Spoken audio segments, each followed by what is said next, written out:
Est-ce que vous avez déjà entendu le terme « coller le vin » ? Alors ça peut paraître un peu extrême, mais c'est une pratique qui est en fait très répandue et qui est souvent considérée comme très importante juste avant la mise en bouteille. Dans cet épisode, on vous explique ce que c'est et surtout à quoi ça sert.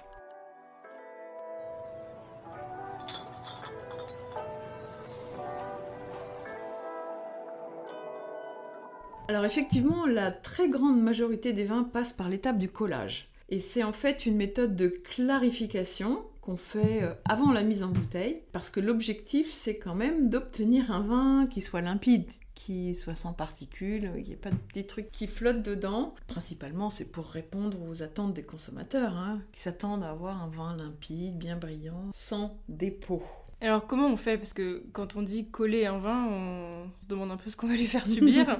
Alors coller, c'est parce qu'on ajoute un agent de collage qui va agglomérer les particules. On veut ensuite retirer par filtration ou par décantation. La filtration n'est pas toujours obligatoire. Alors juste pour entrer un petit peu plus dans le détail, il faut que ce soit une substance protéique qui va en fait coaguler avec les tanins ou les protéines du vin et en fait piéger les particules en suspension par la même opération. L'agent le plus connu, et le plus ancien d'ailleurs, c'est le blanc d'œuf, l'albumine d'œuf qui, une fois ajouté au vin dans le fût, on le monte un petit peu en neige, pas en neige ferme, mais juste pour le faire mousser un petit peu, et on le met dans le fût, et ça agglomère les particules ensemble. Au bout d'un temps, arrive au fond de la barrique, précipite au fond de la barrique. On se retrouve avec plein de jaune d'œuf parce qu'on a utilisé que les blancs. Donc à Bordeaux, par exemple, on fait des cannelés avec les jaunes d'œuf. Fermez la parenthèse un peu gourmande. Voilà, mais il y a d'autres agents, pas seulement le blanc d'œuf. On peut utiliser de la colle de poisson, on peut utiliser des argiles naturelles d'origine végétale, la caséine aussi, qui est la protéine du lait, la gélatine. Voilà, tout dépend du cahier des charges, des exigences des consommateurs. Vegan, par exemple, on n'utilise pas d'œufs ni de poisson pour les vins qui sont certifiés vegan, par exemple. Et à quel moment exactement est-ce qu'on fait le collage alors ? Donc il y a la fermentation, l'élevage, l'assemblage, quand on assemble plusieurs parcelles ou plusieurs cépages, jusqu'à obtenir le vin final. Et à ce moment-là, juste avant la mise en bouteille, après l'assemblage, on procède au collage. Voilà, et ça dure à peu près 2-3 semaines, le temps que tout précipite au fond des cuves. Donc on laisse coaguler, on laisse précipiter, et ensuite qu'est-ce qu'on fait ? Alors, après, soit on teste un peu la limpidité du liquide, du vin, et là on décide. Soit on laisse tel quel, soit on procède à la filtration. Alors la filtration, c'est pas forcément quelque chose de très sévère ou de très technique. Ça peut être une filtration légère, il en existe différentes sortes, mais quand même le principe reste le même. On veut éliminer ces petites particules indésirables qu'on n'a pas envie de retrouver dans son verre. En gros, c'est ça. On peut aussi juste filtrer sans coller. Si c'était pas nécessaire, c'était vraiment une filtration toute fine, toute légère, s'il n'y avait pas eu besoin de coller avant. Et on peut filtrer sans coller aussi, ça marche dans les deux sens ? Ouais, pareil. Ouais, tout à fait. On choisit ou on fait les deux. Ok.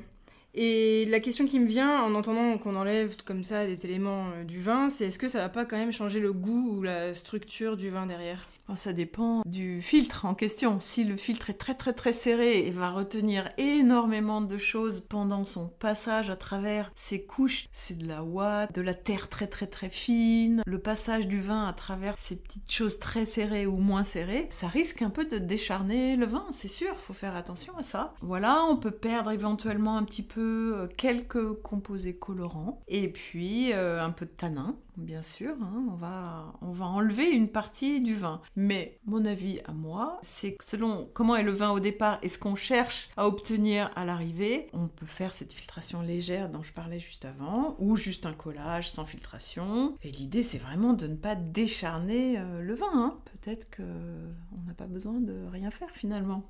Et justement, si on fait rien, bah oui. Qu'est-ce qu'on obtient ?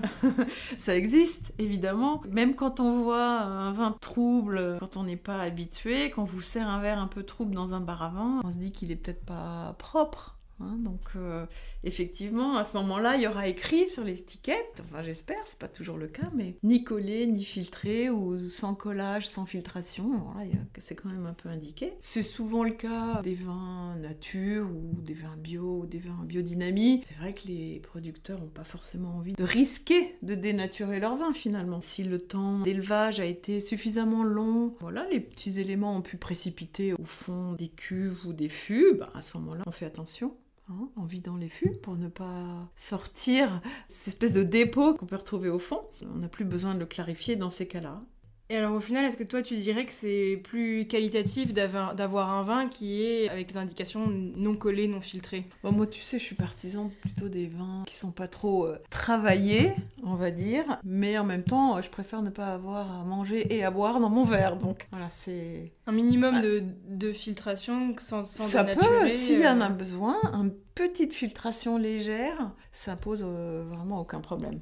C'est vrai que la plupart des vignerons avec qui on travaille, ils vendent pas leur vin dans des circuits de distribution où il faut qu'il y ait des vins absolument nickel, propres, limpides, à 1000%, etc. Les vignerons avec qui on travaille, ils sont engagés à 1000% pour faire des vins le plus naturel possible. Ils n'ont pas envie de dénaturer leur vin avec des filtrations stériles. Voilà, des choses comme ça qui décharneraient leur vin. Donc, faut apprendre et à laisser selon le type de vin, selon les circuits de distribution.